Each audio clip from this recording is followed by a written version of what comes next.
Tó mọ̀ pa ilé tó gan wá lórí náà mi gbọ́ rí.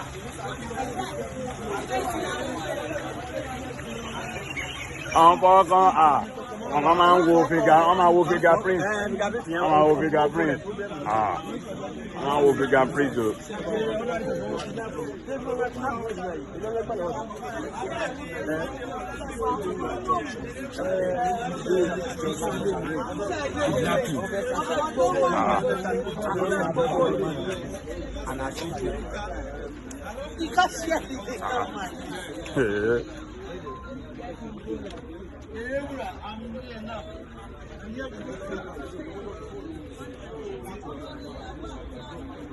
Yes, we will call them and let them come down to this place.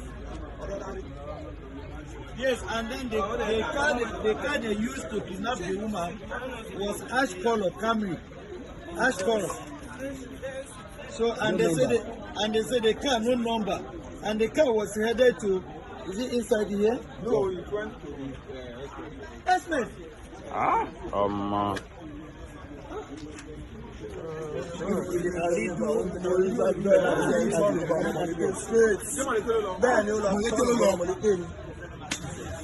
If they can see radio them now, they can see catch them. Nobody will even know. Okay, don't accept them. They can meet police at the radio. Don't accept them. Checking point wà lójú ọ̀nà, checking point wà ní Òbòdì. Wọ́n sì lè rí wọn mú. Wọ́n máa sáré rédíò àwọn tó wà ní sáìdì bẹ̀rẹ̀. Yes, don't accept them. And again, this pillowcase. Picture woman and coming again. Ó lè jẹ́ wọn, pillowcase ó lè jẹ́ ti woman náà. Àwọn ọmọ kan tó ní fingerprint. Lórí fingerprint. Ẹ má fọ ọkọ̀ mọ́tò fingerprint sẹ́yìn eléyìí ò mọ́ lọ.